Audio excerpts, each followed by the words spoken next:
नाज़रीन अस्सलाम वालेकुम। मैं पंजाबी शायर मुहम्मद जमील चिश्ती तुहाडे नाल मुखातब हाँ। मेरा एक लिखिया होया गीत तुसी तहसीन सकीना दी आवाज़ दे विच सुन चुके हो। सानू सौं लगे माइया तेरे प्यार दी, असा नहीं किसे वल वेखना, दीद चाहिदी है बस सानू यार दी, असा नहीं किसे वल वेखना।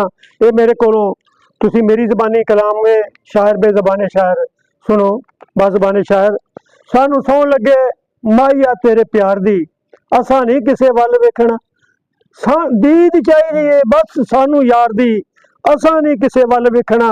असा फिर के जहान सारा वेखिया, असा फिर के जहान सारा वेखिया, सोना तेरे जिहा कोई नहीं यारा वेखिया। खबर आशकां नू आर दी ना पार दी, असा नहीं किसे वल वेखना। सानू सौं लगे माइया तेरे प्यार दी, असा नहीं किसे वल वेखना।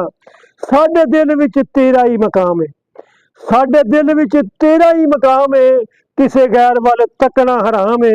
जिंद हो गई है दीवानी दिलदार दी, असा नहीं किसे वल वेखना। सानू सौं लगे माइया तेरे प्यार दी, असा किसे दे भी रोकिया नहीं रुकना, असा किसे दे भी रोकिया नहीं रुकना।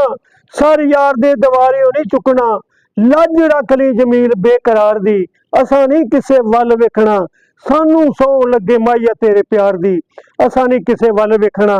दीद चाहिदी है बस सानू यार दी, असा नहीं किसे वल वेखना।